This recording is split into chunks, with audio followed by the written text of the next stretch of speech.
Hello there, my name's Neil David and I'm the host of Eurograps Express, the podcast exclusively dedicated to the wrestling of Europe. If it's wrestling and it happens in Europe and it's good, we talk about it. Whether it's Rev Pro, Progress, WXW, Passion Pro, Pro Wrestling Chaos, Pro Wrestling North, we don't care, we talk about them all. If it's good and it's exciting, I want to share it with you.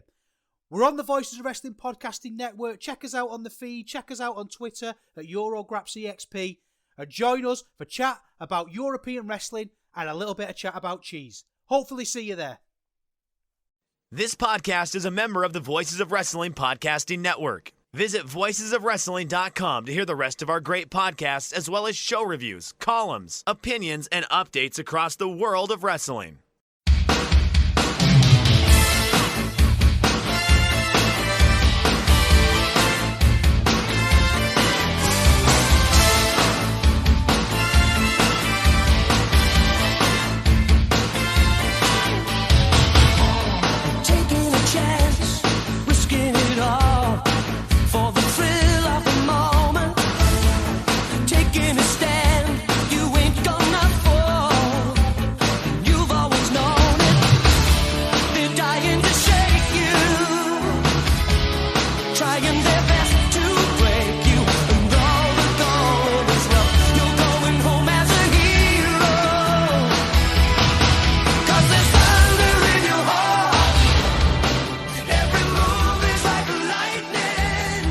Hey there, Thunder Buddies and Travelers down Thunder Road. It's us, Days of Thunder, the WCW Thunder rewatch podcast that you didn't ask for, but we did anyway, coming to part of the Voices of Wrestling podcast network and powered by alargemanappears.com.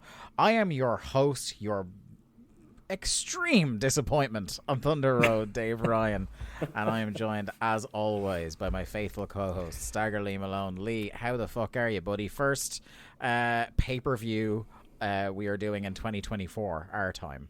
How are you feeling? Yeah, not too bad. New year, same us. So I don't think much is going to change for us, is it? It's still 1999 in our world.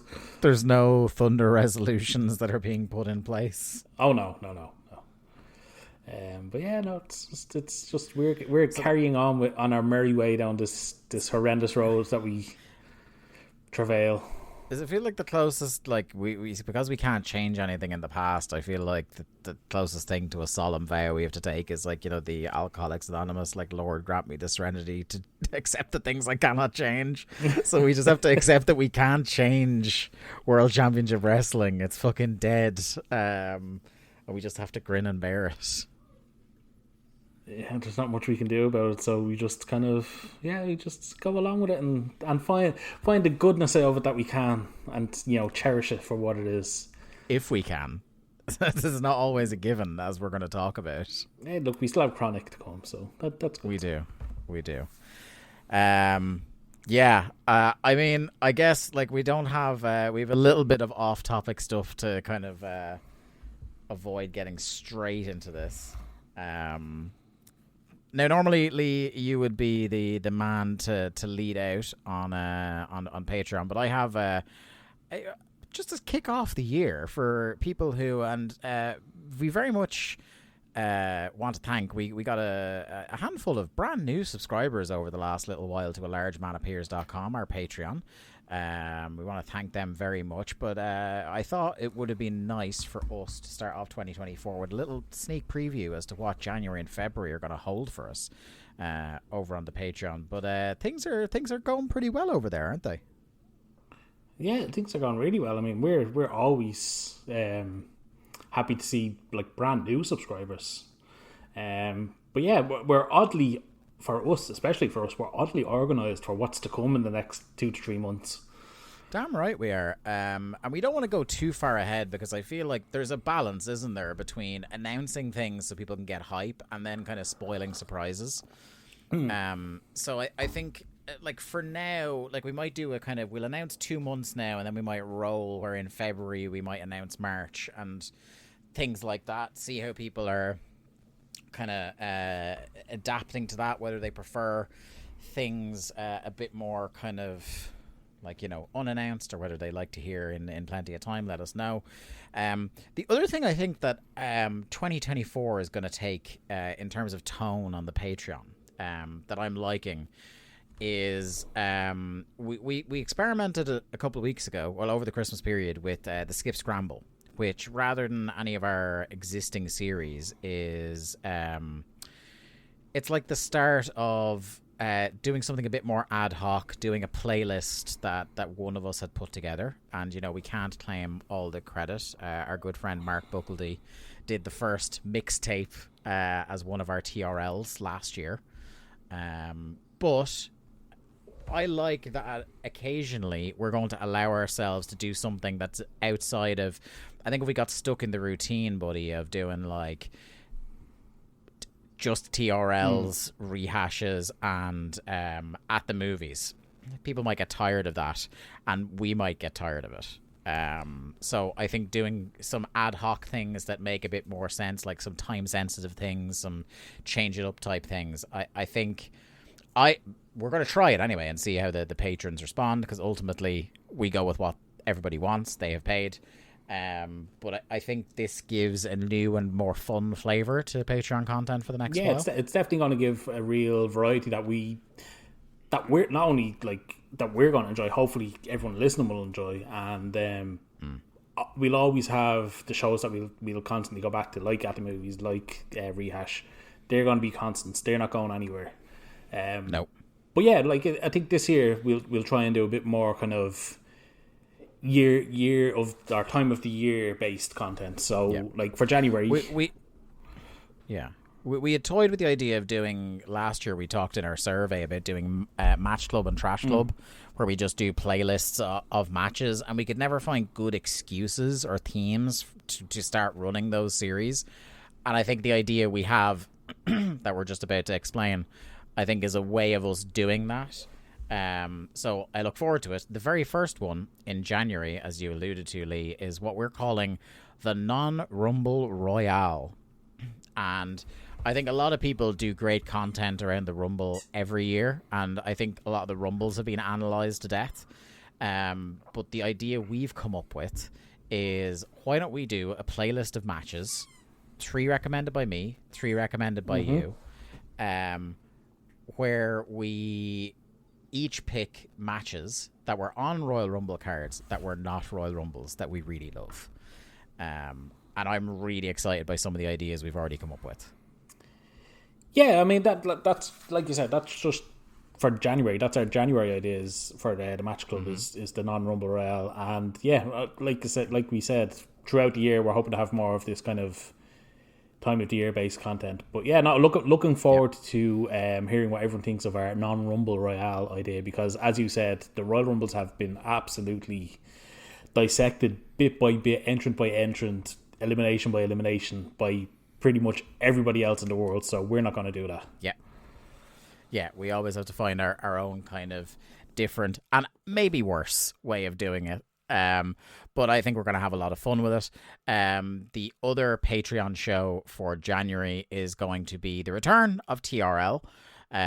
We have one that we've been holding for a while that we're going to do in February because the timing works for it. And then we literally just got our first request for season 3 in. So we are going to be doing Ring of Honor Best in the World 2018 as our second show in January. So that's a completely different flavor from whatever else we're doing. We're also, again, recommitting to the return of solo audio every month in 2024 as well, alternating each month between myself and Lee. So have a look out for one or the other of us looking for questions or comments or anything like that at some stage during the month on the Patreon.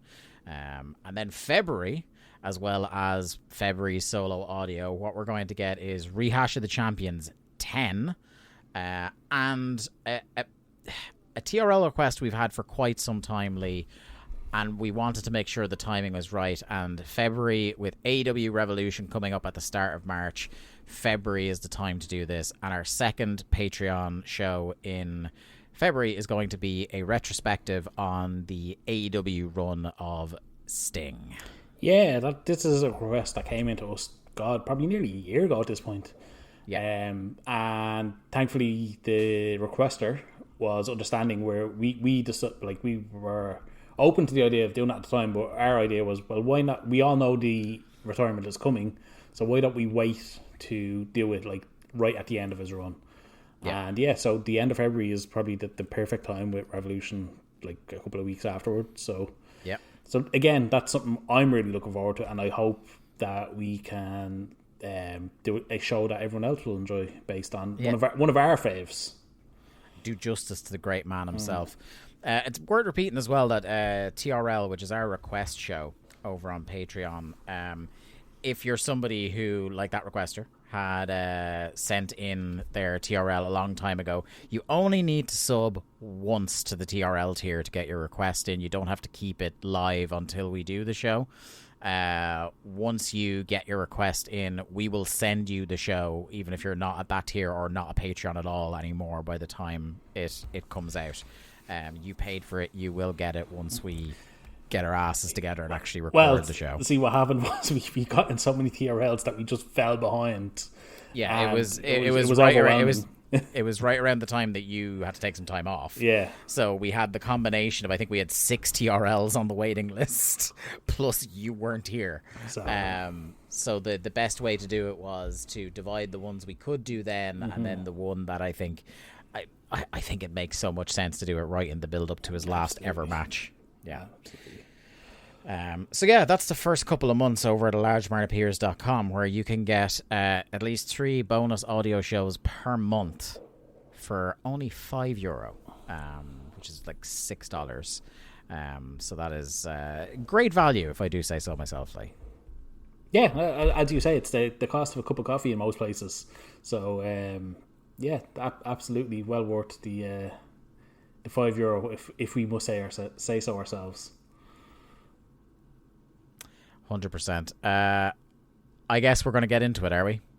I mean, I suppose we have to. It's time to talk Fall Brawl 1999, my friend. And look, I feel like I consider us in some ways like great archaeologists of World Championship Wrestling, Lee, where we're on these kind of Indiana Jones style adventures, trying to not die, but also try to uncover gems and artifacts and bits of information about history that we, maybe didn't know or wish other people should know more about, that kind of thing, right? Can I just say then, if we're Indiana Jones as a collection, does that mean I'm Harrison Ford because I'm the older one, and that makes you Zac Efron? Well, unfortunately, it was Shia LaBeouf. Yeah, Shia LaBeouf, sorry. No, well, actually, yeah, because then I wouldn't have to do this show, because in the newest Indiana Jones movie, Shia LaBeouf has been killed off screen. Oh Jesus! So he's just not in it. He died in the war. No. What I was trying to drive at was, I think we made an important discovery on this show, Lee. Okay, what's that? I think this is an important fulcrum in history. Okay. So we've talked about the 4 horsemen, right? Have. And people have talked about how these people that arrive, and then Russo at the head of it all in a month or so, or 2 months, month or 2 months. It's all over from there when Russo arrives. The more we've been doing 99, the more you and I have been assessing. It's like things were pretty Russo-esque, and things were in maybe not an irreversible tailspin, but a deep tailspin already way before he got there. I think, if not this show, around this exact pocket of time, I think we are now in the tipping point. This show, for several reasons we'll talk about on the show, I don't think this was the worst booked show in WCW history. I don't think this was the worst wrestled show in WCW history. I can think of worse matches. I can think of worse segments. You know what I mean? I don't know if there has been a greater nexus of the two, combined with a crowd both in a building and at home that don't care anymore. this was the first time where I said, this feels like Death Rattle WCW. I think this is around the time where they can't pull the ship around. I disagree. Okay. I thought this show was pretty okay, actually. Like, what is what I'm saying? I think there has been worse wrestling. Yeah. I'll say it again. I think there's been worse wrestling on shows. I don't think this was the worst pay-per-view bell-to-bell we've seen. I don't think this... I think there was a lot of really nonsensical booking on this show and really bad psychology. I think there has been worse. Like, the finger poke of doom by itself is much worse than any individual decision that was made on this show, for example. But you had booking that wasn't great. You had a lot of wrestling that wasn't great. Mm-hmm. And a crowd that was shockingly apathetic. Yeah. Combined with a stat that I'm about to give you coming into this as well, that made me think, I think this might be the moment where the crowds, the fans, are starting to go, do you know what? Well, see, obviously, we talked about this where 1998 was so hot that the crowds were still big carrying over into March and April.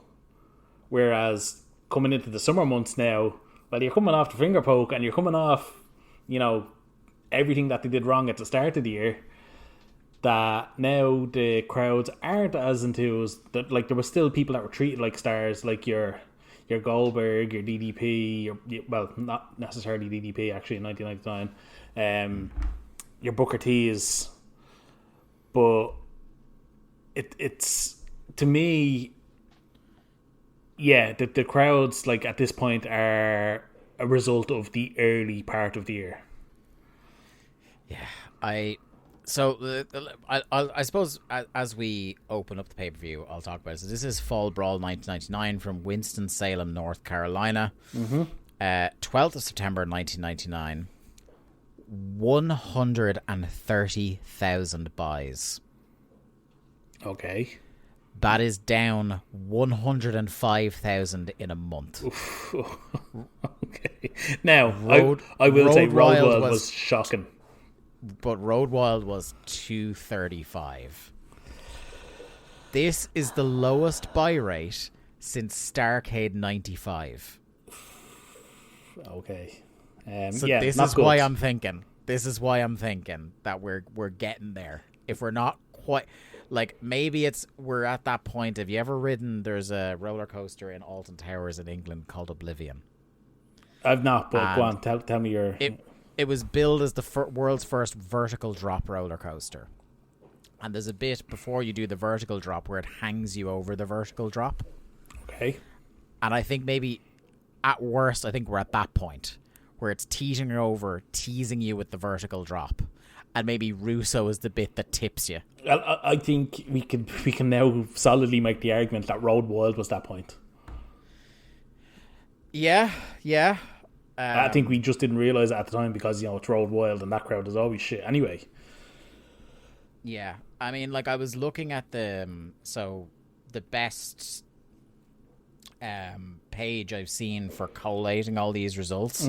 WrestleNomics have a graph of the complete history of buy rates for WCW, which is where I've been sourcing these as long as I've been saying the buy rates on this show. I have, thank God, the lads. I have this bookmarked.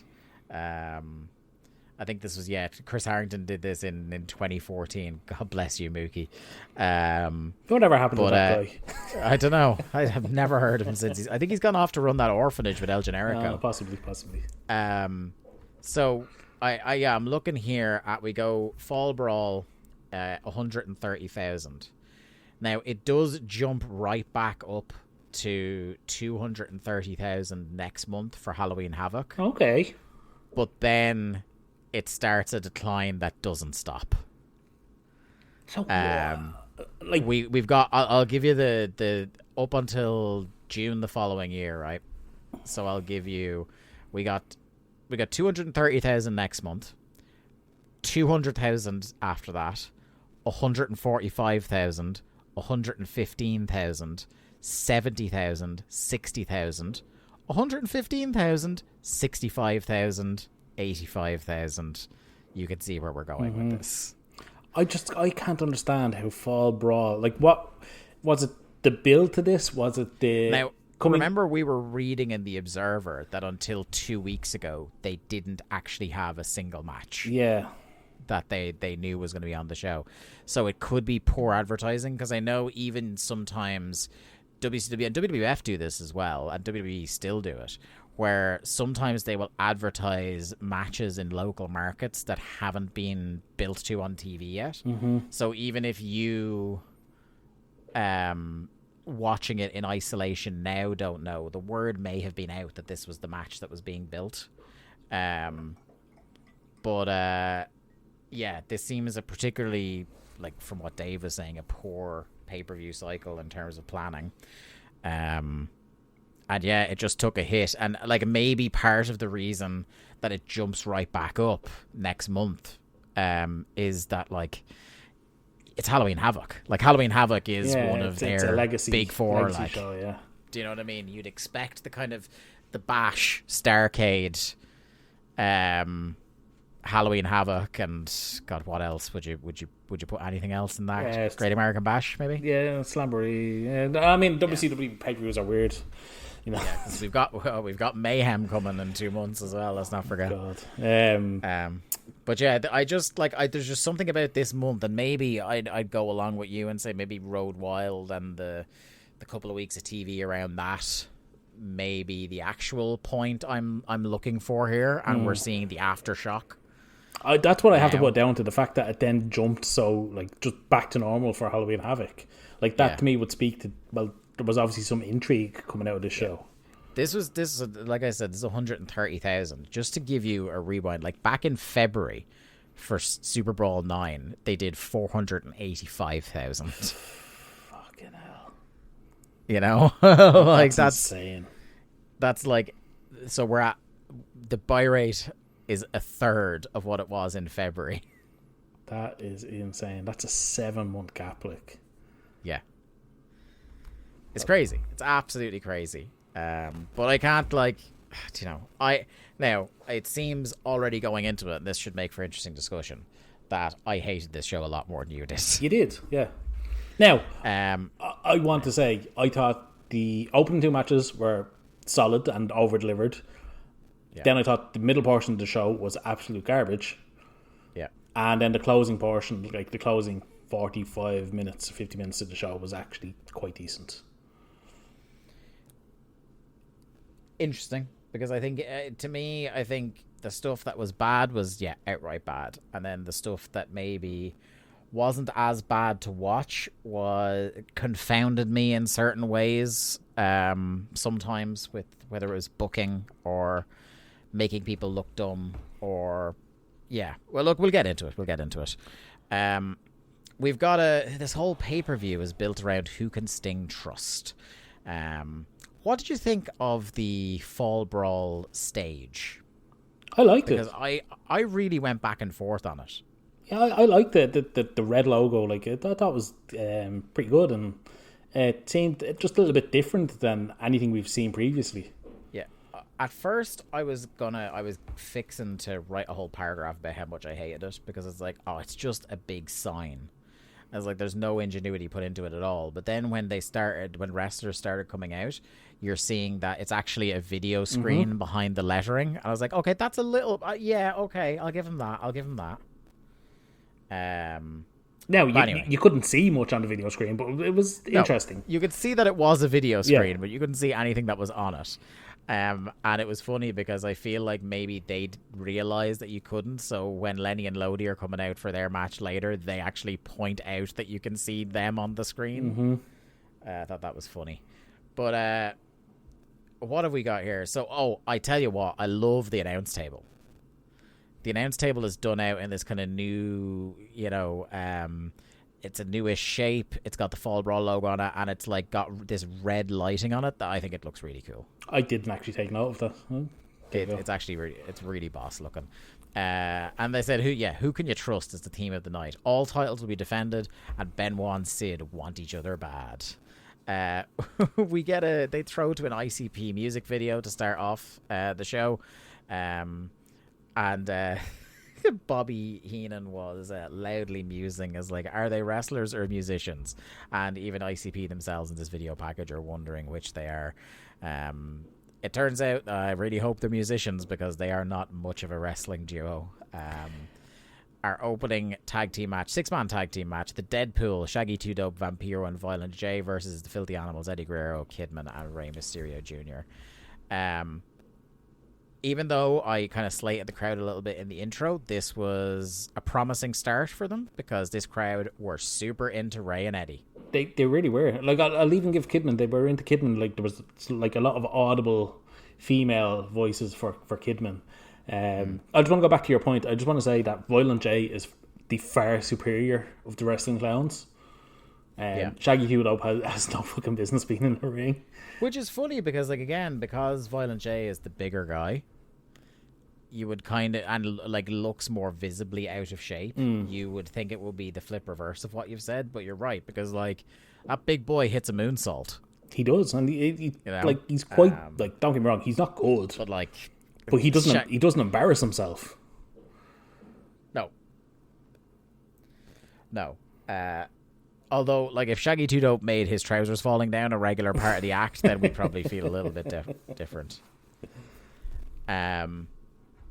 So yeah, they kind of lean into the crowd reaction for the first couple of minutes and do a lot of stalling and kind of, egging on the crowd to keep making noise. Now, here's a moment where you absolutely are vindicated. So the heels threaten to leave, but then we get in and there's kind of, I don't know why, but the first couple of minutes of this match, maybe it's to get him out of the way so he can spend most of the rest of the match on the apron, but it's Shaggy 2 Dope being beaten up by the baby faces.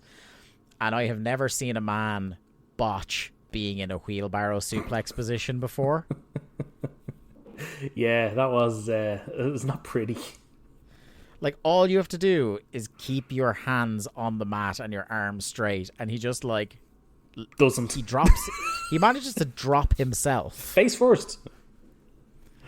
Unbelievable. So yeah, it's the baby faces teaming up on Shaggy for the first couple of minutes. Violent J to taunt the baby faces, pats his belly, Kamala style. Gets tagged in and weirdly adopts a sumo stance for no reason at all. I was getting flashbacks to Big Show and Aki Bono. Oh, God. I was also struck by, and I know he's been dressing like this for a little while, is like Rey is just tiny Eminem. Yeah, this was his debut of the like really shit blonde dye job. Yeah.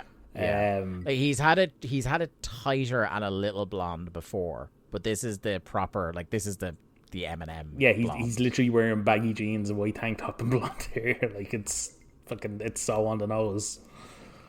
Yeah. In succession, each heel. Yeah. So this is kind of like, again, it's classic. We're not overthinking this opening match fair because you have everybody tags in different combos and the heels get embarrassed and then they tag out to a new heel and a new babyface comes in. Then we settle into the actual proper meat of the match with Vampiro getting some heat on Conan. He hits... What? You said Conan? Oh, sorry, Kidman, sorry. Fucking Conan, what am I like? He hits Eddie with a stiff-ass powerbomb. Mm-hmm. He hits Kidman with a stiff-ass powerbomb and Eddie has to break up the pin. I'm all over the place here in this bit. Kidman fires up. Vampiro leapfrogs and then shoulder tackles him, hits a spinning wheel kick off the top, and I got a little bit of a shriek because when he did the spinning wheel kick, I saw him try to plant the leg, and I'm like, don't. Oh, God. I didn't notice that. I saw the spinning wheel kick and it looked great, but I didn't notice him trying to plant it. He tries to plant his leg, and I was like, don't do it. Well, speaking of planting their leg, it's at this point, just after this, that Rey's knee explodes. As the clowns. No, Rey's knee fucking gets destroyed outside.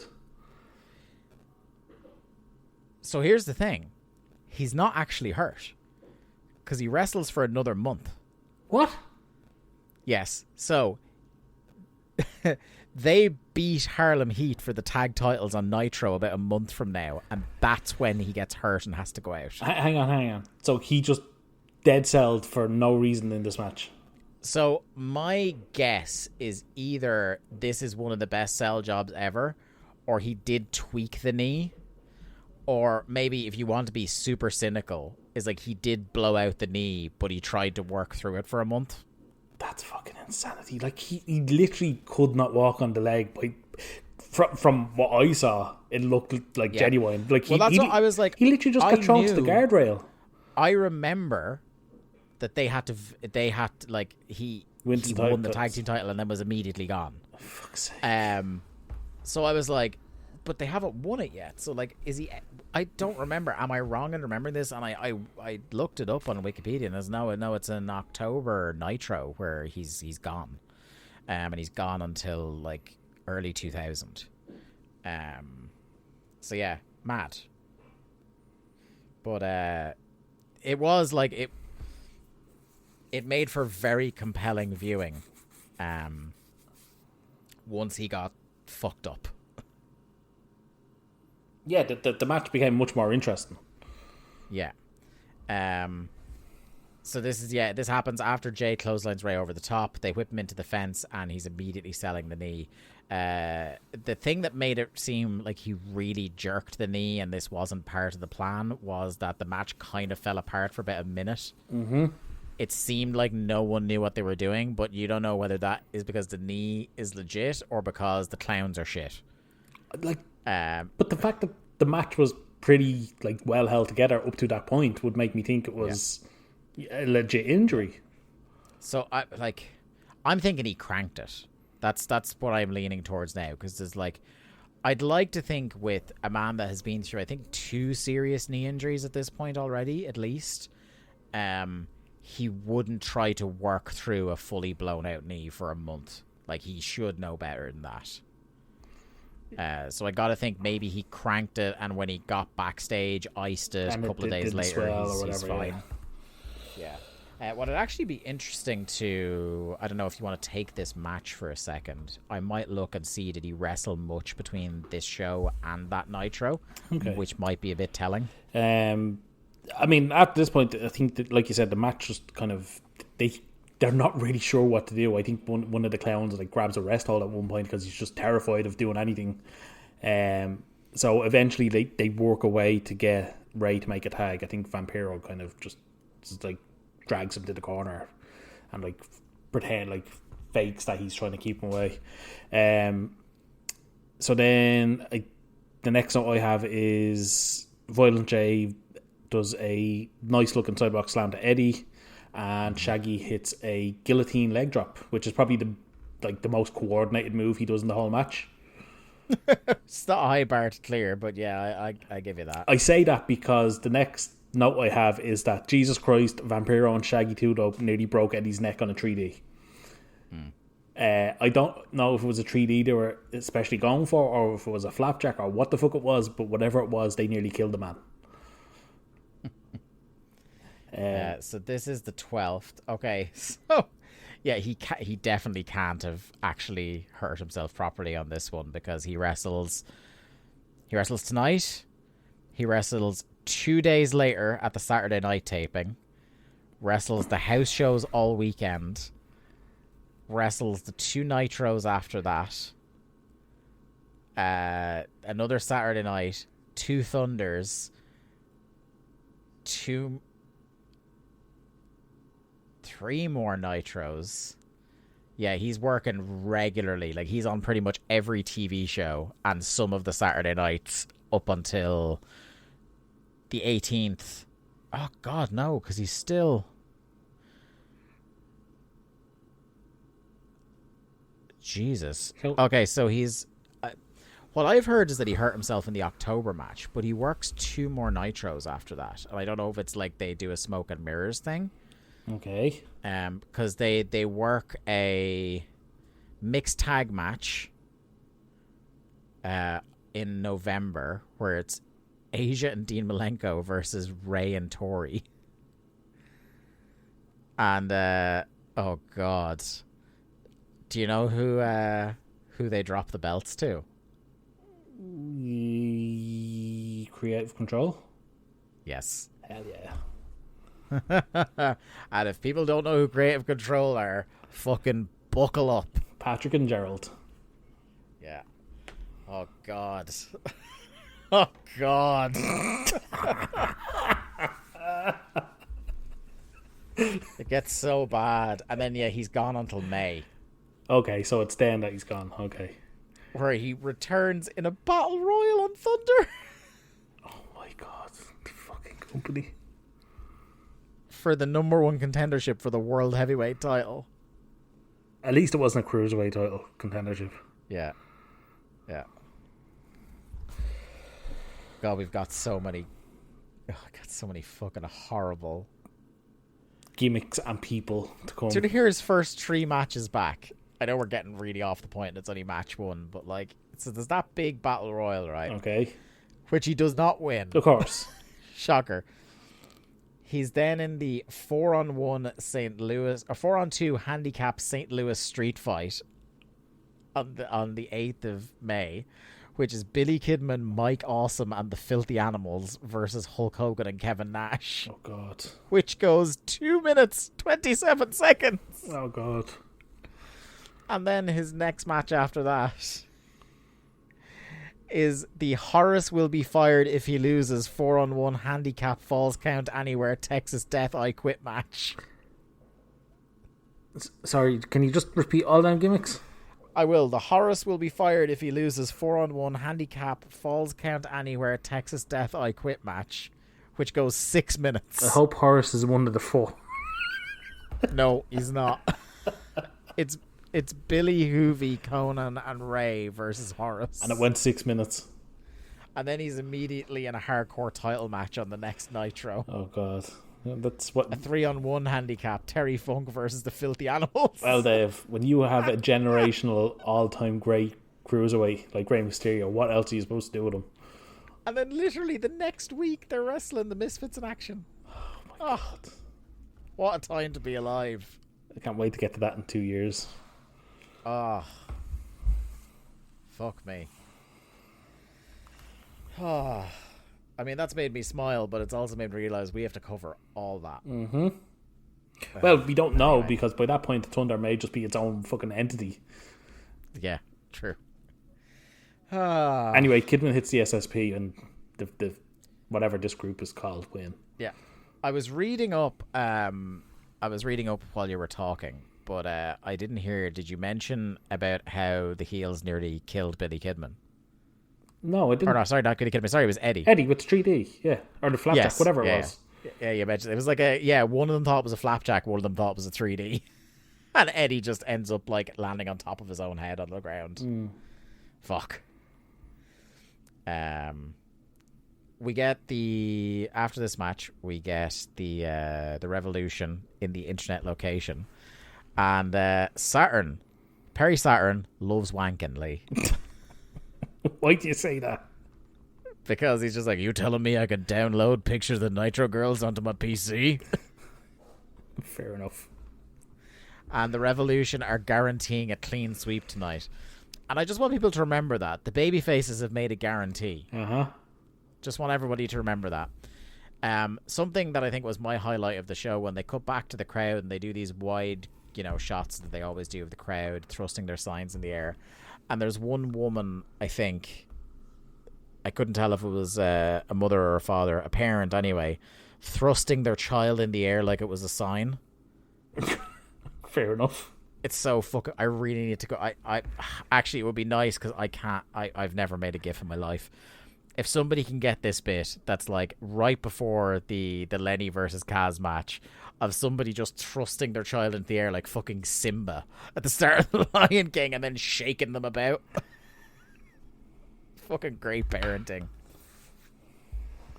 It's like the way you hear Cornette always talk about, when crowds are exciting, is like women were throwing their babies in the air. This is literally that. That's what it was. Yeah. Yeah. But anyway, World Cruiserweight title match, Lenny versus Kaz Hayashi.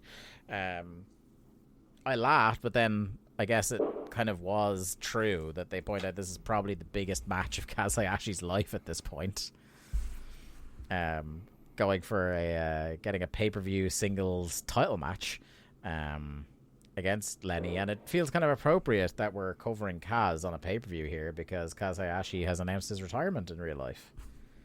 Okay, I didn't realise that Kaz had announced his retirement. Jesus, I suppose, like, when you think about it, he was a guy on excursion in, like, 98, so the fact that he's made it to 2024 is a pretty damn full career. Yeah, he's like... I guess if you're only an American wrestling fan, you probably didn't think too much of him past the end of WCW, but it's such a long fucking career that he's it's like nearly a 30-year career. Yeah, I as far as, like, again, I'm not the biggest kind of Puro guy, but I think he had a decent run in All Japan at one point as like their junior ace, and he's kind of been in and out of it. I think he was in around like a lot of the Muto promotions. But yeah, that's a guy that had a pretty good career, I'd say. Yeah, and one that, like, I imagine a Kaz Hayashi comp would be pretty fucking enjoyable. Yeah, absolutely.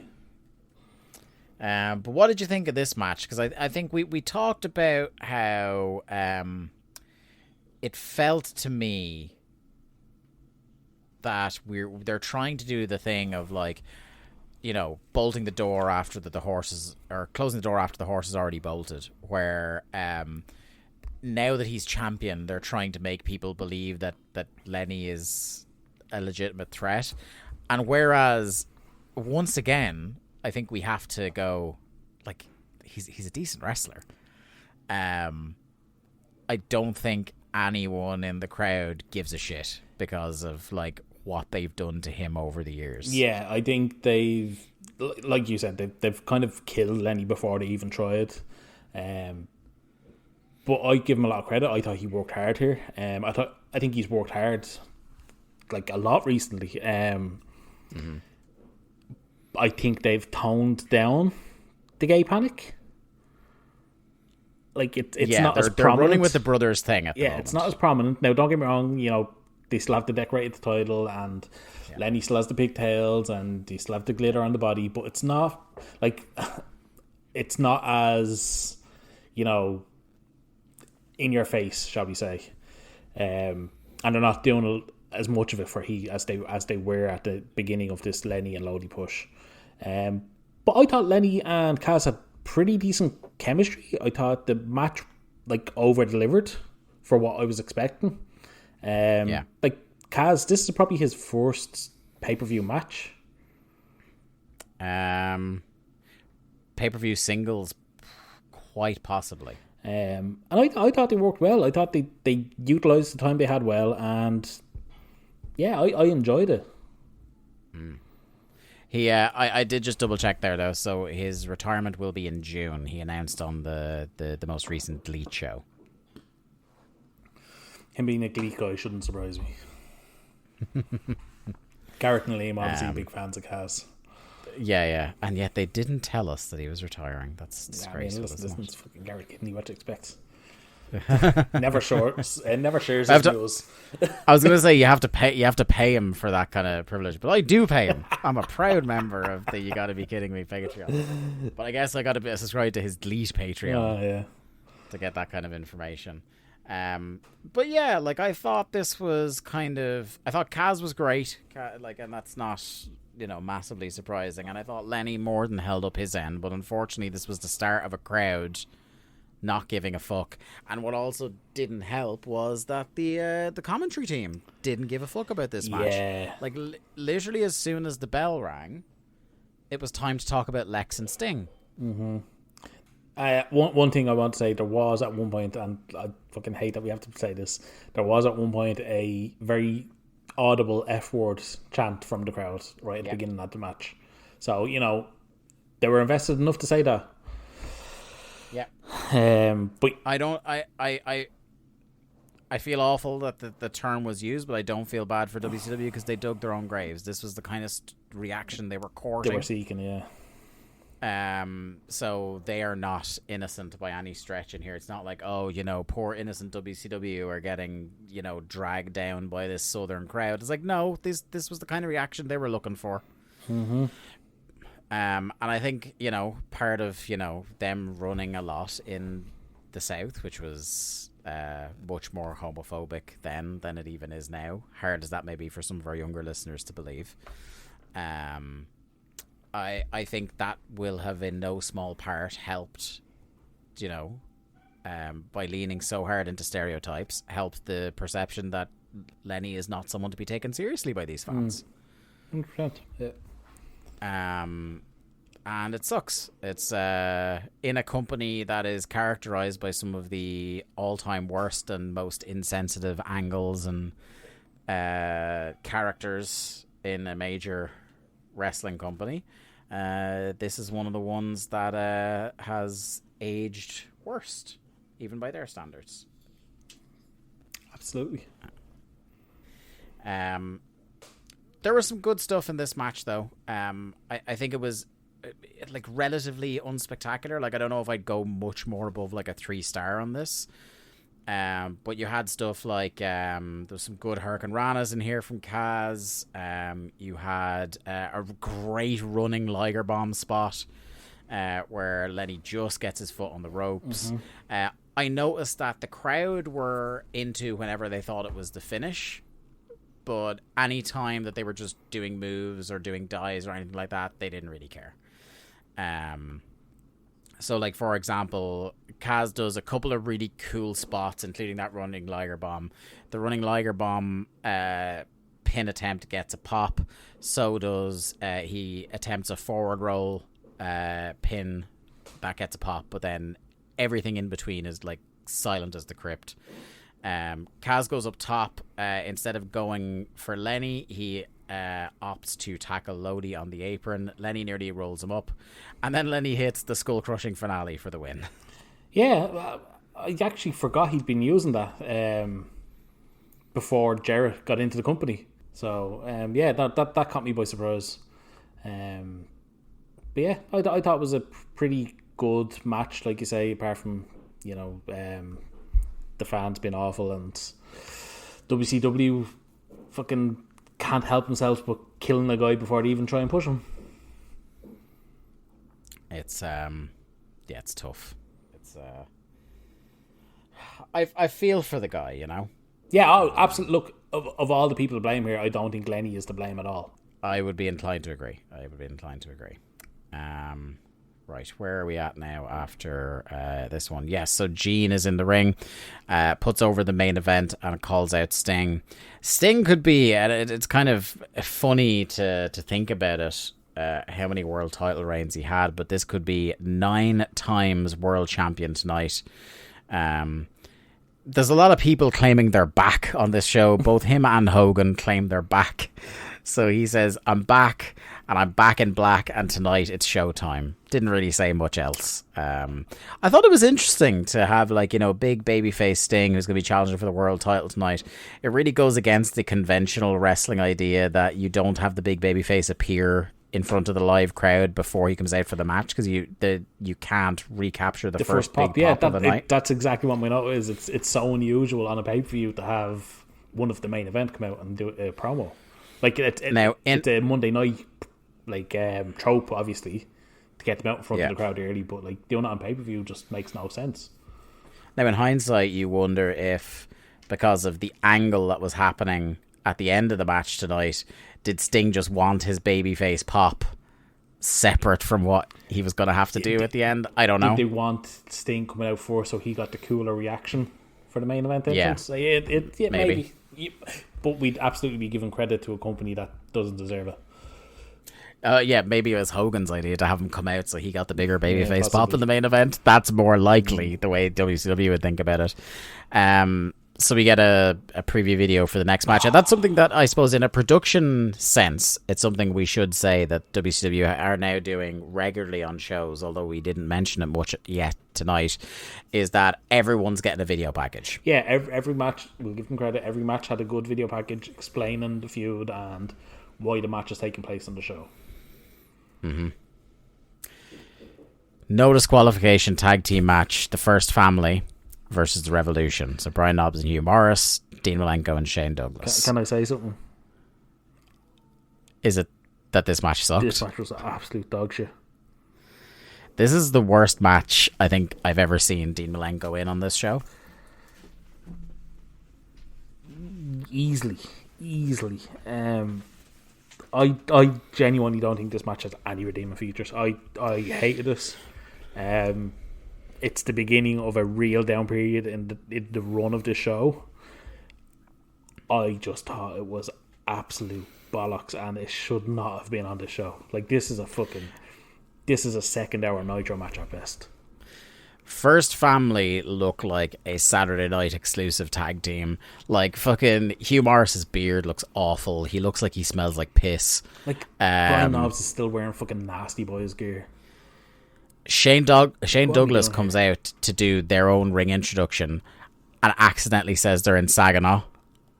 Oh, yeah, Douglas's entrance, yeah, fucking hell. Yeah.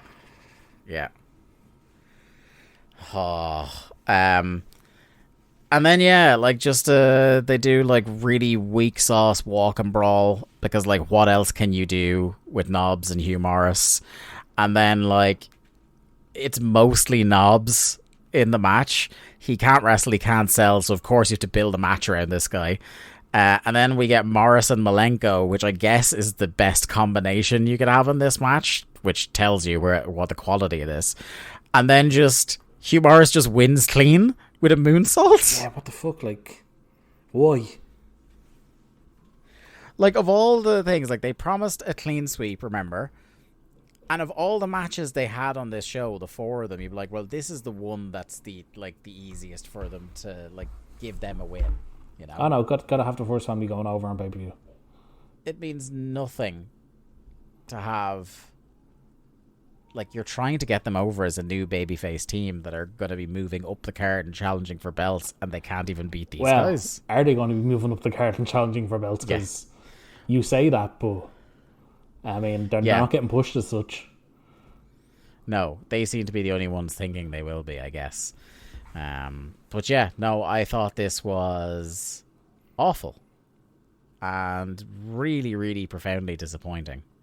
Yeah, I mean, like, we were both kind of like, understand why Douglas is brought in and put with these guys, and already they're just being buried. It's no wonder they were fucking pissed off in this company. Yeah. Out of the frying pan and into the fire, it's Rick Steiner versus Perry Saturn for the television title. We love Perry Saturn. Love him. But, like, he couldn't do anything here. I am fucking sick of Rick Steiner. Yep. All the matches are the same, and it's not even the same in a way that's good. They're all bad. Like, literally, the second move in this match is Steiner trying to crossface Saturn's fucking nose off. Yeah. It's not good. Yeah, because it's not even getting the... It's one thing if you're stiffing a guy and it's getting great reactions from the crowd, like they think it's real. He's roughing up dudes for no reason, and he's not getting any reaction for it. Like, he gets a reaction to the barking, but that's, I think, muscle memory from the crowd more than anything. It's call and response. Yeah. Which, as we've seen in 2023, will still get a reaction. Yeah. What more can we say about fucking Rick Steiner TV title matches? They're fucking shy. He fucking won. It felt like about 4 hours long, and Steiner wins with the Steiner Bulldog clean. Like, and again, you have the second straight match where the babyface team that promised a clean sweep are now 0-2. Like, it's so fucking dumb. Mm-hmm. You just didn't have to have them say they were going to do a clean sweep, and it wouldn't have, like, I still think they should have won both of these matches. Oh, they should have. They should have had both these matches in the bag going into the US title match, because that was the big match. Or if you didn't want Perry Saturn to win the TV title yet, you don't have to put him in a TV title match. I'm sorry, Dave, but the TV title doesn't fucking matter. You can just drop it back the next night. And even by WCW standards, since we started this podcast, I think this might be the worst title reign. This Rick Steiner TV title run. I hated the Finlay run. Yeah. By the end of it, both of us were fucking just like Finlay is dog shit. But my God, I would take 100-day Finlay TV title matches over whatever this has been with Rick Steiner. Yeah. We get Hogan being annoyed at people assuming he will betray Sting. He repeats himself about 3 times in this promo. How he swore on his kids, he swore on the red and yellow. He wants Sting at his best when he beats him. I believe he said he wants Sting at 190%, Dave. Yes. What you gotta love about WCW is when they're doing a show so bad that this crowd in the Carolinas are just chanting, "We want Flair," and boy howdy, they were not getting Flair. Oh tonight. no, Ric Flair is not coming back anytime. Well, he may come back soon, but he's definitely not coming back on this show. Yeah. Next up, and we should have alluded to it in the last match because they mentioned that Buff Bagwell, and I do not understand this at all, but they do an angle on this show where Buff Bagwell isn't there to do his match with Berlyn, so they find a replacement. And at no notice, you may have heard on our Go Home show on Thunder how appalled Lee was by this. The last minute replacement for Buff Bagwell is Hacksaw Jim Duggan. Yeah, man. Where in the bowels of whatever building they're in have they found Hacksaw Jim Duggan? The man hasn't we haven't seen him in how long? It's a long time, man. Because I was thinking there is a certain element to which I was like, the story of him getting over the cancer and being able to wrestle again. You're kind of like, oh, fair play, Hacksaw. But I'm having a look here at his matches. It's not like this isn't his first match back either. He has been around in 1999. I'm guessing he's been on Saturday night a lot. We've just been kind of avoiding him. There's been a lot of Saturday night, a lot of house shows. I'm going back to try and find the last time he was on television apart from Saturday night. So we haven't seen him on the show since August 1998 wrestling. Wow. He beat Barry Darsow.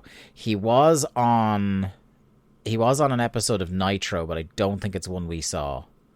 Nitro 196, which was that was his first match back, was Nitro 196 in April 99. So he was off. He's been back since April, basically. He's been back since April, but that was his only non-Saturday night or worldwide TV appearance.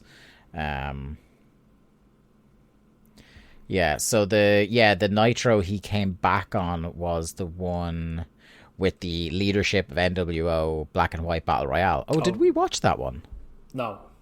No, we didn't. I think we saw a good recap of it on Thunder. Yeah. Oh, you see, what I was confused was there was a world title 4-way in the main event, but it's not that one. It's not the one with the Sting DDP back and forth. It's the one where Ric Flair is champion. Okay. Flair, Page, Goldberg, and Hogan. This is his first pay-per-view match in a long time. In fact, since Bash at the Beach 1996, he hasn't had a pay-per-view singles match. That's unbelievable. That's like a whole other era.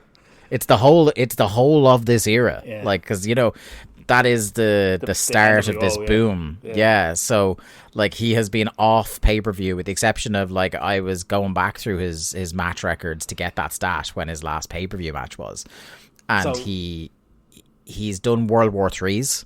He's done a couple of them. And then there might have been another multi-man match in there, but in terms of pay-per-view singles, this is his first one. It was the taped fist match with DDP. Yeah. Oh, fuck. Yeah. Awful. So before we get into the whole how nonsensical the Buff Bagwell story is here, can we talk about how dog shit this match was? It was really bad. This was there's that classic wrestling sensibility of we'll book the evil foreigner against the rah-rah American guy and get him heat for winning, but genuinely Duggan is so washed at this point that he made Berlyn look terrible, and he refused to sell. Yeah. He was proper doing, like, not Rick Steiner levels of no selling or Meng levels of no selling, but, like, there were long periods of this match where he just wasn't reacting to like strikes or anything like that. He just wasn't having it. Like, there seemed to be parts of the match where the two of them were legit fucking shooting on each other, like wrestling takedowns and. But again, it kind of like we say with Rick Steiner, not in a way that had a crowd interested in that. No, like it wasn't good. And like this is a guy that's supposed to be like, you know, one of your top mid card heels. This is his wrestling debut in the gimmick, and he just gets fucking sandbagged. Yeah, it's really bad because like not only is he not selling loads of Berlyn's offense in the first half of the match, but as well, like the match is built to make him look like he's no big danger to Duggan. Like Duggan is just beating him up for a lot of this match. It's fucking, it's so bad. Like just like this is the worst example of legends in air quotes, legends, you know, refusing to put over the next gen. It's like, because it's one of the simplest things in wrestling psychology to like debut a hot new character is just have him win, have him win decisively. And like, it's such a basic thing to fail at. Like, you can't tell me there was no one on that whole roster who wasn't willing to do like a clean job and make him look good, that it had to be Duggan. Like all you needed was a 6-7 minute match here. Let Berlyn get a couple of, you know, decent looking moves in. Yeah. Hit his finish, which I'm assuming is supposed to be this fucking rude awakening neckbreaker. And which, oh my god, you want to talk about? Just like Duggan doesn't know what position to be in. Alex Wright didn't know what position to be in. They fall at different times. It's just bad. Like there's no real point to talk about the match. The match is dog shit. No. Bagwell. Do we think Bagwell refused the job here? Well, given what we know about the cat situation from a month ago, that's what I'm like thinking. he's clearly like one of the people who's getting paranoid about his wins and losses in a fake sport. On the card, yeah. And he is, like, we know he's being punished for that. So, like, would I believe he's digging his heels in? Yes, I would. Do I know that for a fact? Not yet. Yeah, I suppose we'll just have to wait until we see what the Observer says on the next Thunder and the next Meltzer bit we do. But yeah, it certainly seems to me that Bagwell is either being punished here and being taken off the pay-per-view, which doesn't seem like much of a punishment for a WCW wrestler, or he's refusing the job. It's weird to say because I'm not sure he was shifting any buys himself, but it feels like more of a punishment for the fans. Because I don't think Bagwell is like, by doing it after the last TV broadcast, like if it just feels punitive, like unless it's like literally day of he refused to do it. Anything's possible, I suppose. Yeah, like it will. Again, we'll get, because I'm sure there's some people that know that are already screaming at us, but we like to discover things as we go with the timeline. So one thing I'm pretty confident about is that if there is anything to it, Dave will have it pretty quick, because what I'm learning from the more we read the Observer on the normal Thunder shows is that WCW is the leakiest ship on earth at the moment. Like everybody is talking about everything. Like it's I actually, it is considerably worse than like AEW was last year. Because it, like, I guess maybe not, because there's people that are willing to basically, like, at least with the AEW stuff, people talking to reporters last year, people were trying to at least shroud a little bit who was talking to him. Whereas, like, with WCW, it's like such a fucking idiot factory that, like, no one is even bothering to try. You don't have to read much between the lines to figure out who's running to Dave with certain stories, you know? But yeah, this was like a horrible, horrible way to kick off your new character. Like I think the music isn't great. I think the look is pretty interesting. Especially like you think about it in the context of 1999. Like Matrix is one of the biggest movies of 1999, and it is that kind of like cyberpunky goth, you know, European techno club look. There was something there definitely with the whole look, and like I think the music could have been improved upon, but the look and presentation, there was something definitely there with the wall and stuff. And they've definitely hit the Cold War angle to it, like much too late. Like it's literally 10 years since the wall fell, and you're doing the German anti-imperialist Berlyn and the wall bit. It's typical wrestling, is that's what people always say, like the fashion and everything like that in wrestling, everything is 10 years behind where the real world is. Like people are still wearing Zubaz and carrying fanny packs now in wrestling, but yeah, what can you do? This was the one thing is, like, it was interesting to note that the wall still isn't officially named at this point. Still doesn't have a name, just the unnamed bodyguard. He is a personal bodyguard. Yeah, it's interesting. There's one of those telling bowling shoe ugly type lines from Bobby Heenan during the match as well that I want to make note to, because like Bobby is at least, like, he's not bad tonight, he's not great, but he's still in the phase of, like, he's just calling a spade, and he goes, he says, boy, there's nothing fancy about Hacksaw Jim Duggan, he says. I feel like Bobby's been burying Duggan on commentary since like fucking 1988, basically. Yeah. What I gotta say, I suppose in closing about the match is that finish that we were talking about, the neck breaker, got an absolutely silent reaction. One, because the bump was so bad, and two, it's like, I know you're trying to establish a guy's new finisher, but like, it doesn't look any different from a standard neck breaker. Yeah. So like wrestling, it's like trying to get the, like, God, what would be an equivalent? Like the diving axe handle over as a finisher now. Like it's just, or the sleeper. Like it's just not happening. Yeah. It's just a move now. It's being killed. Like it's, do you know what I mean? Like if John Moxley, right, when he started doing the dirty deeds or the paradigm shift, the Death Rider, if he was just doing a bog standard DDT, yes, like that's not getting over as a finish. Doing the double arm and doing the elevation and stuff like that, and you know, that's what gets it. And like Berlyn isn't even doing I'm doing my Berlyn taunt to let you know that there's a special move coming. They're doing nothing to communicate that this is the big spot you need to react to. Well, to be fair, if he had something like that planned, we wouldn't know, because Duggan just was having none of it. Yeah. But yeah, no, total shit show. Yeah. One thing I was very sad about in the next segment is we get the hype package for the World Tag Team title match, and something we missed on Nitro. We missed the famous Stevie Ray corpsing promo. Oh, I didn't even notice that. They show the clip right before he starts laughing. Like you know, as soon as you see, I know the what, clip. Yeah.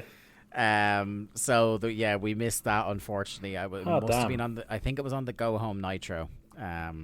Sad to have missed that, but it's not the last great Stevie Ray moment we'll have before the end of the company.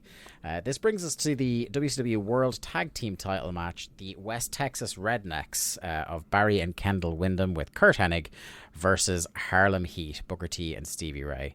I have to commend a member of the crowd, sign of the night here, and rightfully held on by the camera for a couple of seconds. The West Texas Rednecks are just mad because their wives left them, their dogs died, and their pickup trucks are broken down. Great. It was a great sign. Yeah. That is brilliant.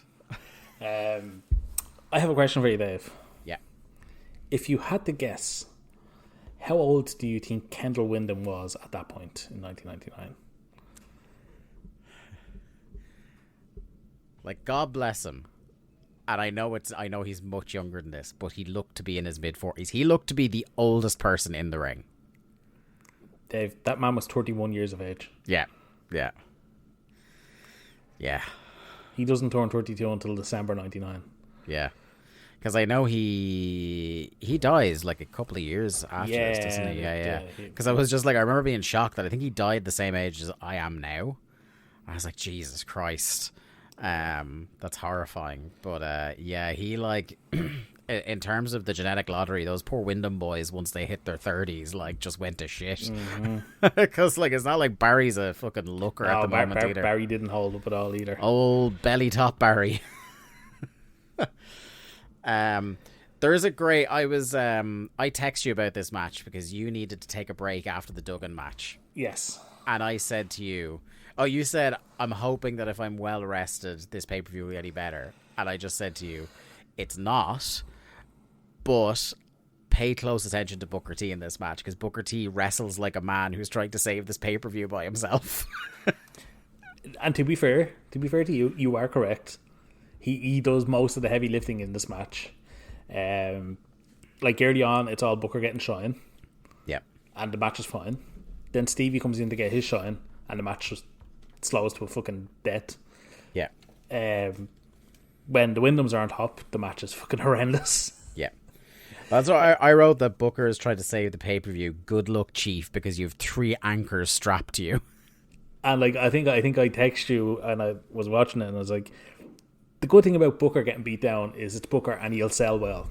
The bad thing about Booker getting beat down is that he has to make the hot tag to Stevie. And sure enough, Stevie's hot tag is fucking horrendous. Dismal. He might not be the best. Like he's up like on a par with Ray and Eddie and Kidman for like best on offense so far on this show, but like his selling is next level compared to everybody else we've seen so far. 100%. And you can hear the crowd, like, so in every other match, the crowd kind of die when the baby faces are selling on this night, because they're like, right, this isn't the point where we start cheering during the comeback and we're going to sit on our hands till then. But with Booker, you can hear the crowd are invested. But see, I think Booker was so good in that he had, I think it was 2 like really well placed hope spots. And it was like an extended beatdown on Booker. Yeah. Like, it was a long time. And there was just a couple of well-placed hope spots. I think one was the sunset flip out of the corner. Yeah. And then there was another one. I think it was a dusty tag. I call it a dusty tag, where the ref is distracted. Yeah. And they kind of keep the fans invested enough to, like, stay with the story. Yeah. The other thing I will say is that I was thinking about this, and between Booker like being physically able to do it and the fact that you have, even if they're physically washed, you have Barry Windham and you have Kurt Hennig involved in putting this match together, I'm sure, is that even though I thought this match was bad on the whole, I thought everything made sense. And that's a rarity for this. Like, there was a logic to everything that was happening. Yeah, I'll give you that. Like, well, the match wasn't good. Yeah. Yeah, like, it made sense that, the Rednecks were on top for a lot of it because it was a 3-on-2. Yeah. And Henny was getting involved constantly. And, yeah. Definitely it was just a very basic kind of tag heel, like heel versus face tag match. And everything was placed in the right spot. And the finish, I thought, like, even if I haven't been into this feud, into this angle, I thought that doing the finish that plays into how the Rednecks won the belts off them in the first place, where you have Kurt coming in and hitting Stevie with the cowbell. But the ref is distracted because the heels in their hubris didn't realize that Booker was the legal man and he was still outside. So Booker comes in, hits a missile dropkick, and they win. Yeah, see, that goes back to, there was the one dusty tag where Stevie comes in and starts to clear house, but the ref tells him to take it out. So it happens a second time, and Stevie basically tells the ref to go fuck himself. Yeah. And just kind of clears house, and that's when they hit him with the cowbell. Yeah. Now, the thing I didn't like was that immediately when he hits the missile dropkick, Stevie's like, right, it's time to stop selling that I was hit in the head with a cowbell 10 seconds ago. It's celebration time, yeah. Yeah. So Harlem Heat are tag team champions again. Got a huge pop, one of the biggest on the show. It really did, yeah. And again, is it that thing where, I know we talked about it at the start, are you shocked that they're still together? Yes. In my mind's eye, it was they get back together, and then very quickly, midnight comes in and Stevie turns on Booker. Yeah. This particular, as we mentioned earlier in the show, this particular reign lasts a month. And I genuinely can't remember if they win it back again before the turn early next year. Yeah. The big turn being the big T. Indeed. That's what the T stands for, turn. Big turn. And he fucking turned like a fucking cruise ship, so. I'll tell you. WCW United States Heavyweight title match and Martial Arts Division title match. Chris Benoit defending versus Sid Vicious. And I feel like maybe somebody was reading the tea leaves a little bit when they awarded the Martial Arts Division title to Benoit last month. I can say, in all truth, I had no idea this was going to be the way it went. This has all worked out very well for you then in that case. It really has. Like, I mean, listen, if I was an evil commissioner, this would have been my plan all along. Yeah. But that's just happy coincidence. And again, I don't think this match was, I wouldn't say it was good. But again, I think it made a lot of sense. Like, you have the intense, brawling babyface Chris Benoit urgently trying to defend his title. He tries to do the Benoit stuff early on. It's not working. He's hitting a brick wall. So what does he do then? He tries to bust Sid's wheel. So the rest of the match is like him working to take Sid's vertical base. Any offense Benoit gets then after like the first 2 or 3 minutes is like at the leg. Yeah. I thought it was a good match, like you, because it was very... Benoit never backed down. He was like Chris Benoit throughout the match. It was, he's coming in, steely determination. I'm going to beat this guy. I'm going to make him tap. Yeah. And Sid didn't... Like, Sid sold it that he was in there with a guy. Like, he didn't come in with the attitude of it's a fucking vanilla midget. You know, he treated this like a big match. Just an interesting thing about Benoit, that he's kind of in the vanilla midget category, and yet, even though his booking is very inconsistent, I never see him, like I said, get treated the way that a lot of the others in that ilk do, where they're just brushed aside. Like, him and maybe Ray are the two that, like, even when they lose valiantly, kind of. See, I think with Ray was friends with all the right people, to a degree. And then, like, you can't get past that he's a fucking generational talent. Yeah. With Benoit, I think it was always the fact that everyone respected him. And, you know, it's a hard thing to say in fucking 2024 that people respected Chris Benoit, but they did. And he was never treated like a jobber. Whereas Malenko, I think if he hadn't have had the association with Benoit and Eddie and Flair, he probably would have been treated a lot worse in WCW. I don't think Chris Benoit was ever going to be treated that way. He was there was a firm ceiling on him, but there was a firm floor as well. Absolutely. I just think the match worked so well because this is the first time we're seeing Benoit on pay-per-view in there with... Like, we've seen him with DDP, but that was... You know, DDP was still kind of DDP. DDP has a weird thing, is like, we think of him now as a WCW main eventer, but really he was that, like, vacillating between US title and world title constantly. Like, right now he's lower on the totem pole than either of these guys. Even though he's in the semi-main, is like the way he's treated is as a mid-carder. Oh yeah, absolutely. And that's what I mean by, I think this was Benoit's first like pay-per-view match with like a made guy. Yeah. And I thought I told the story well of Benoit is, you know, he's on the up, but he's not there yet. And like Sid just won. He won clean. Yeah. And there was absolutely nothing wrong with that. Yeah. And now you have a new US champion and a new martial arts division champion in Sid. And I love the finish because Benoit gets the crossface on and Sid kind of powers up, and that's the first time we've seen somebody do that. But Benoit holds on, you know, being the rabid Wolverine that he is. But Sid falls into the ropes, so that breaks it. So Benoit goes for the headbutt, misses, and Sid is like, "Fuck this, powerbomb!" And like it's such a good finish. Like Sid wastes no time. Yeah, no wasted motion for whatever reason you want to divine with Sid Vicious. I thought it's interesting because I guess it makes sense. It's a thing where like I wouldn't want Benoit's US title run to end if I was booking WCW at the time.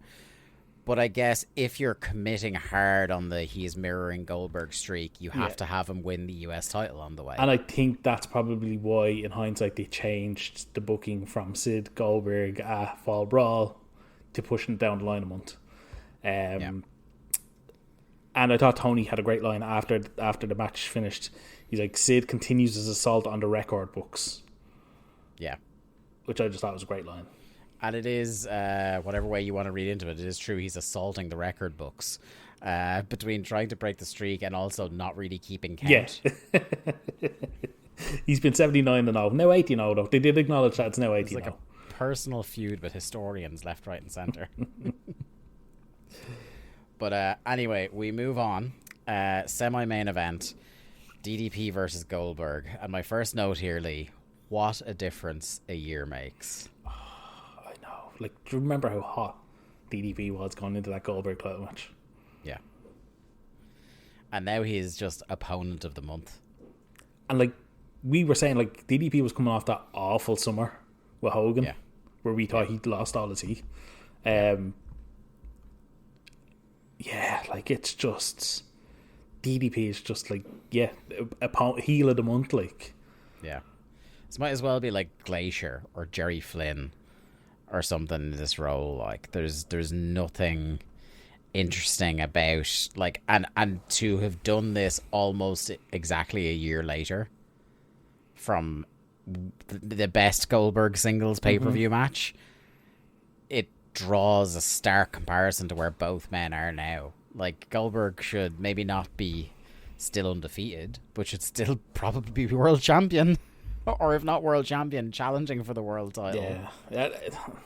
And both men, like, obviously DDP has been cooled off way worse, but Goldberg has been cooled off as well.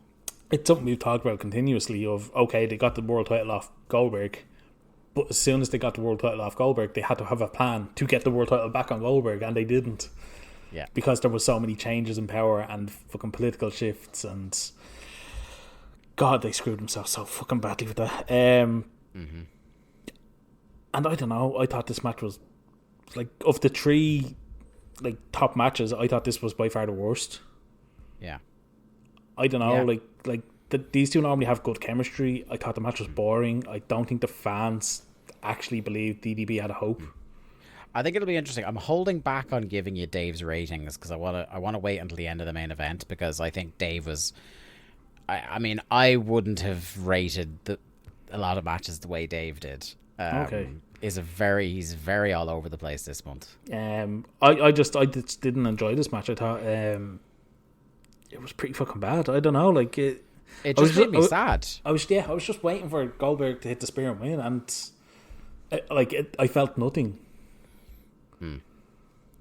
Like I don't know, like what can you break down out of this match? Like there was nothing to it. The only thing I was maybe a little bit surprised by was the use of the glass plate was weird. What was that? It's like a glass plate. It looked like one of those glass plates you have in the bottom of a microwave. Okay. But like I think it was like a glass display plate. Like that's what it looked like. And so that was a bit weird of a choice of weapon, especially because it seems to have been like shoot glass. Goldberg and shoot glass real glass, miles brother. apart. From your river. Yeah. Because not for the only time in WCW history does a glass spot cause Goldberg to actually bleed. Yeah. At least this one didn't nearly fucking kill him. That's true. And then the other thing I was going to say was, when the second time that DDP goes to load his fist and he actually delivers and punches Goldberg takes the Rikishi bump, which I thought was like a little excessive. Like that was the thing as well. Like DDP is just like constantly dipping in and out of his trousers with this foreign object. Yeah. And I just thought you had some sort of rash or something. It's just couldn't leave it alone. DDP is former, like he was literally world champ a couple of months ago. Like, why are we doing this thing where he has to cheat to be competitive with Goldberg? Makes no sense at all. No sense at all. Anyway, let's move on to the main event. Jesus Christ. Brett is out. Yeah, what the fuck was that? Brett is back, and even though they knew Brett was coming back and they had no matches 2 weeks ago, they couldn't get a Brett match on the show, like some sort of exhibition, like a tune-up match, because he's back. Like, what was that? It's not like there is. I don't think there's a single match. Like, you might argue for storyline progression, they needed to have Sid and Benoit. But other than that, I don't think there's anything on this pay-per-view that couldn't have been shifted off the card to Nitro. Like, surely the thing, like, if, like, I know they wanted Berlyn to get a win, but surely the thing of, if you're going to do Bagwell can't make it to the arena, but guess who's here to replace him? It's Bret Hart. Yeah. And he just fucking taps out Berlyn. Yeah. Like, or you have, like, you could have Berlyn wrestle, like, think of a Canadian on the show, and then, like, him and the Wall go to beat him down, and Brett makes the save. Yeah. Something, anything else, like. He just walks out, shakes Sting's hand, shakes Terry's hand. And, you know, the commentators are like, they're panicking that people are going to overreact. Because they do a thing where, like, straight away, as soon as you see Brett, they're immediately going, now look, Brett is just out here to shake their hand and give them good wishes. I'm like, why? Like, that makes no sense. Do that. Why didn't you just stand at the fucking gorilla and do it? It's like, you wanted to have Brett on the show, but you didn't want him to do anything. Like, this isn't, and I normally hate this unless it's a very specific subset of wrestlers, but you couldn't even throw him on commentary for the match. So, you know, he's out here scouting because he has the world title in his sights, or have him, you know, like they fucking have done many times with Brett before, have him as like a ref or an enforcer. Like, you couldn't even go that far. I thought that's what it was. I thought he was going to be the ringside enforcer. Yeah. Right, but the match, I enjoyed the match. By the way, that's what I meant to say, that the one thing he said in his comeback promo, according to Bobby, was that regardless of whether he wins the title or not, or he defends the title or not tonight, he wants a match with Hogan. Brett wants a match with Hogan. And I believe he says to Sting, if Sting wins, he's first in line or something like that. So yeah, the match, I enjoyed this match. Really? I thought it was pretty nondescript, but I thought for a 1999 Hulk Hogan and Sting match, I found myself enjoying it. Like, nothing happened, don't get me wrong, it wasn't action packed, but for some reason I just sat back and enjoyed it. I thought this was bad, man. I thought this is every Hogan main event, and that would offend me to a certain, well, it wouldn't surprise me, but it would upset me to a certain level, having to watch him do the same old shit again. But the fact that it's with Sting, do you know? I don't know. Hogan dropped an elbow on the outside. That's him with his working boots on. Yeah. I just thought it was, I thought it was nonsense. And, like, obviously we'll get to the finish in a second, but, like, the finish is such a, like... Oh, well, no, look, that was fucking bollocks. Just putting money in a furnace. Like, just...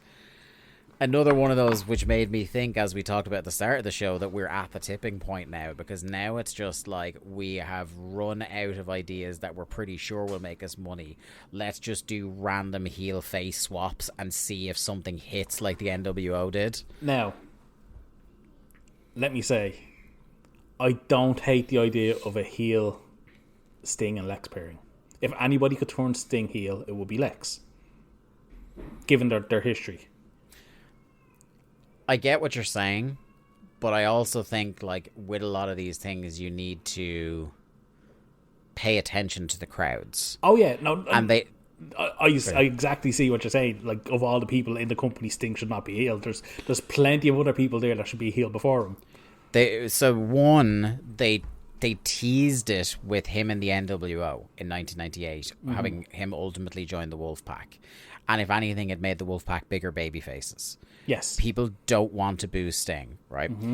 2, it is easier to do what you're saying if Ric Flair is still in WCW. Okay, yeah, he'd be the guy they turn on. Yeah, I 100% agree with you there. But also, even if you turn Sting, you still have Ric Flair as the WCW guy. Yeah. Do you know what I mean?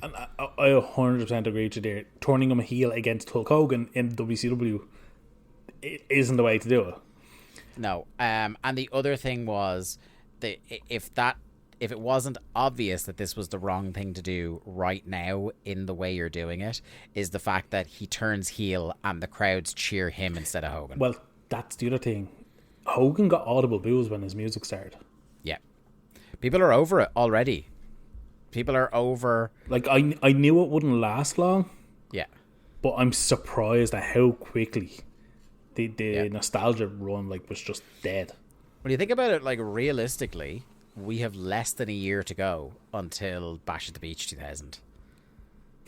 You know what I mean? Like, so we are getting the real... They're squeezing the last paint out of the tube on Hogan for the next at the 8 or end 9 game, months. yeah. And, like, we're nearly at sleeveless cut-off jacket Hogan. FUMB Hogan.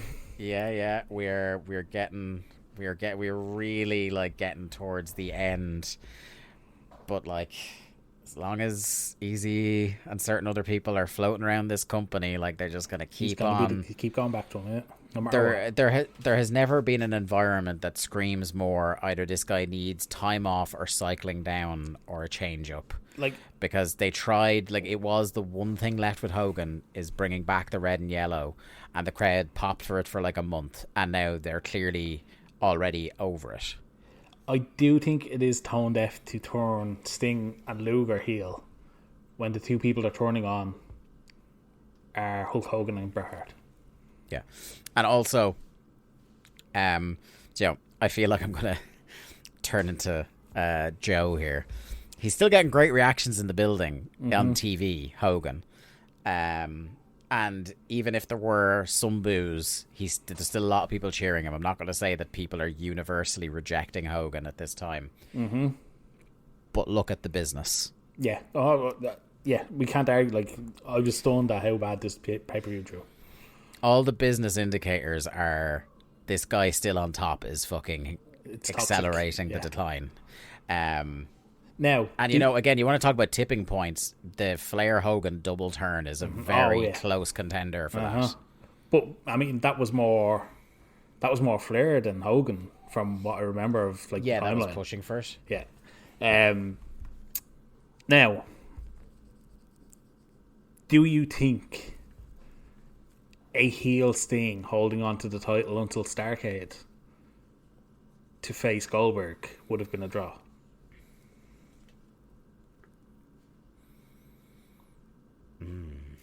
I don't know. It's hard to say, isn't it? Yeah. Because so much happens between now and Starrcade.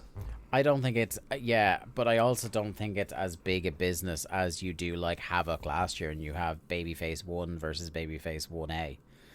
And, like, you just keep both of them babyface. Like, I don't think there's... They do that match, Goldberg versus Sting, for the title on pay-per-view doesn't need to have babyface versus heel. It has to be, I've been the best for a generation, you're the best of now.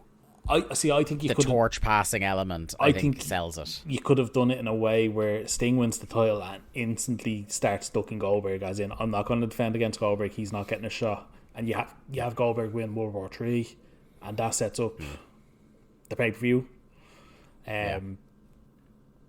But yeah, now look, there's so much that takes place between this point and fucking the end of the year that it's impossible. Listeners, if you don't know, fucking get ready. This show is about to get extremely fucking wacky. Like, there's a lot happens. But look, I didn't hate the idea of Sting going heel. I do think it's wrong to do it with Hogan. I think the heel lineup is so much better than the babyface lineup now in this company. Yeah. You've now got Sting. Luger can't go for fuck anymore, but he's still like a good character. Sid, obviously, I'm fucking fully behind. Mm-hmm. DDP, if given something to be interested in, but I think he's a guy you need to get back on the other side at this point. Yeah. Like, the mid card needs a good fucking shake up. But they're like, other than Goldberg, there's nobody to be supportive on top of the card, is there? The thing that's interesting is you can see why in their heads they thought bringing in Russo was a good idea. Because what they're doing now to try and create a new boom for WCW is just hitting, like I said, random levers that say heel or babyface for each character and just seeing if something sticks. So what they're saying is the one thing we're lacking is guys having individual stories. which is the thing that, like, until everybody knew better, shortly, That was Russo's that's fucking the go-to, thing yeah. people sold. Like, you hear even he the gave Russo... D'Lo Brown a storyline. But this is like, even the people who are, like, relative Russo defenders nowadays, and there still are some, they will say, is like, he gave everybody something to do. And that's great. Like, the idea of giving everybody something to do, absolutely on board with it. The problem was 60 to 70% of the time Was absolute shit. fucking aged like milk. It was absolute shit, or needed to be edited down to a point where it was usable by the Fed, as we're about to find out, because when he is left, when him and Ed Ferrara are left unchained, holy fuck. Bear in mind, the good stuff he got through was choppy pee-pee. Yeah. Terry having a miscarriage off a bump off the apron. Yeah, think about the stuff he got through, and think about all the things that Vince McMahon left on the cutting room floor that offended Vince McMahon's delicate sensibilities in the 90s. Like, you know, Cornette always tells the stories of some of his ideas, like building the evil architect and a bunch of other ideas like that. We are going to... There's one thing, as much as we're going to suffer, is to be able to chronicle week by week that this guy is the worst thing that ever walked into a professional wrestling booking meeting. Oh yeah, that's if if you don't think we're gonna fucking destroy that man on a weekly basis, you have another thing coming. And please, somebody fucking tell him, because if he wants to listen, I have no problem with that. We'll take your clicks, Vince. Yeah, so, like, I don't want to get, like, too much into, like, the blow by blow of the match, but we'll skip to the end anyway, where the turn happens. So Brett comes out, he beats up Paige, who had come out he had tried to interfere and it didn't work, and then he came in again, DDP, or Diamond Cutter the ref. Brett comes out, he beats up Paige, Sting gets back up, Hogan with the punches, Sting goes outside, Sid in, and Hogan fights off Luger too. Sting gets in with the bat. Hogan says, "I told you he was the one." Sting kills Hogan with the bat, passes it to Luger. Charles Robinson is in. Heel ref again, yeah? Yeah, because he's Sid's personal ref, but now he's like Sid, Luger, and Sting's personal ref. Locks in the deathlock, and Sting wins. New world champ. Yeah. Half the crowd as well half the crowd has no idea this is supposed to be a heel turn and cheers the finish. That's Sting won. He's their guy. That's And actually, do you know what? One thing I have to say is Sting was in fucking incredible shape. He was. There was no fucking denying putting him over this time, brother. Yeah. Yeah. So that was your main event. Before I get the wrap up here, will I go through Dave's ratings? Oh yeah. Okay, so the opening 6-person tag match got 3.25 stars. Okay, I mean, I liked it, but I don't know if I liked it that much. Yeah. The cruiserweight title match, 3.75 stars. A little bit high, but it's a little bit high, and I'll tear this band-aid off now. By far the highest rated match on the show. Okay. We've just gone through the 2 highlights of the show star-wise. Nobbs and Morris against Malenko and Shane Douglas, 3/4 star. It's fair. Rick Steiner versus Perry Saturn, 2 stars. Way too high. No way. Berlyn versus Jim Duggan, -1 star. Which is, Booker and Stevie versus Barry and Kendall, 1/2 star. Which is maybe a little harsh. A little bit harsh considering he gave 3/4 star to fucking that previous match. To fucking yeah. Vicious and Benoit, 2.25 stars. What? Yeah. That's way too low. That was a 3-star match. DDP Goldberg, 2.25 stars. That I would agree with. And the main event, your favorite match of all time, 1/2 star. That's extremely harsh. I would have probably gone in the 1.5 range. I'd say it's like a 2-star match, 2.25.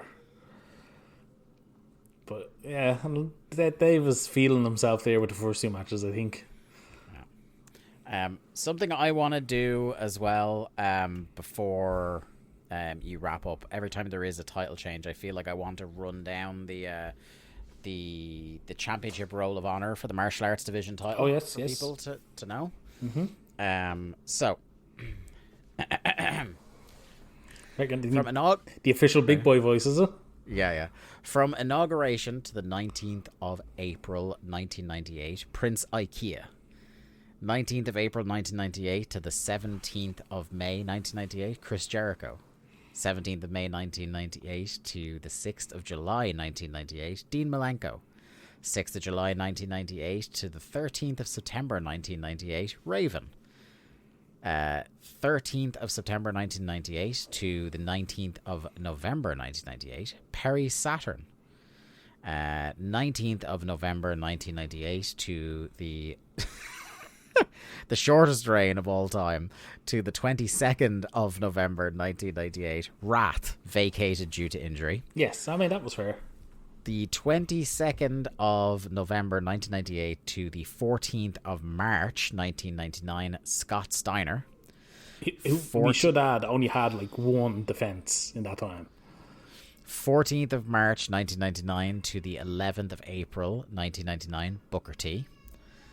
The 11th of April 1999 to the 14th of August 1999, Scott Steiner, vacated due to injury. So he was our first 2-time champion. 14th of August 1999 to the 12th of September 1999, Chris Benoit. And now 12th of September 1999 to, I don't know, Sid Vicious. I feel like Sid could drop a fall at any time. So this one could be interesting. Yeah, to anyone. Right, okay, so give us your overall thoughts on the show, Lee, and your winners and losers. I mean, like I said, I enjoyed the first 2 matches, not as much as Dave enjoyed them, but I did enjoy them. I enjoyed Benoit, Sid, and I enjoyed the main event for what it was. Mm-hmm. So I don't know if I'd call it a bad match. It's just everything from the end of the second match on until it was just a long, I think it was an hour and a bit maybe of the show, and it fucking dragged, and it dragged the show down badly. So I'd call it it comes in the middle show. Winners and losers. I think Sid and Benoit. I just really enjoyed that match. I thought they did really well, and Kaz had a great show on pay-per-view. He did. I'd go along with them for your winners. I think for me, losers, it's hard to look past DDP. Yeah, it's fucking, even his interference in the main event didn't work. He looked like a doofus. Yeah, it was the army of heels running in to topple Hogan. Yeah, and he was the one that was first, and he was thwarted. Yeah, so I don't know. It's just fucking. Yeah, I can't disagree but that's an ongoing issue that DDP is having. He's just not looked good. Yeah, he really hasn't. Poor guy. This is one of my favourite statistics. The finish counter brought to you by Ludwig Borga. 9 matches, 8 clean finishes, and 1 interference leading directly to a finish. Which was your main event? In the main event, of course. Clean finishes up and down the card until the main event. Doesn't do no job for her. Yeah, nothing clean. Thank you all for listening to another episode of Days of Thunder. We'll be back on the free feed in 2 weeks, over at alargemanappears.com next week for exclusive Patreon goodness. Thank you very much. We will talk to you again very soon. Bye-bye. Thanks everyone for listening to another episode of Days of Thunder. Days of Thunder was produced by Lee Malone and edited by me, Dave Ryan. To keep up to date with the show and find all the ways to listen to us, you can follow us on Twitter at WCW Thunderpod, or click the Linktree link in our Twitter bio or in the show notes. I am at the Day to Dave on Twitter, and Lee is at Malone_713. Days of Thunder is a part of the Voices of Wrestling podcast network. Follow the VOW network anywhere good podcasts are sold for more fine podcasts than you can shake a stick at. Thanks.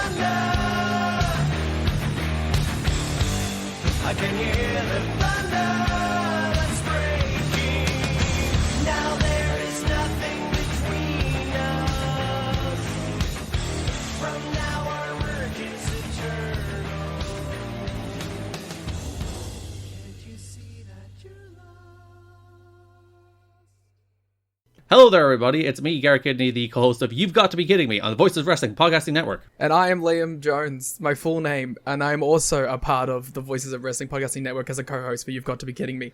We are a TNA history podcast that covers TNA 1 month at a time. We cover all the drama, all the matches, all the Vince Russo nonsense you could ever want in your life. Have you heard of TNA? I bet you have, but would it be funnier if two people made jokes over it the whole time? Probably. So if that sounds like fun to you, check it out on this very Voices of Wrestling Podcasting Network, and Liam will do bits and whatnot.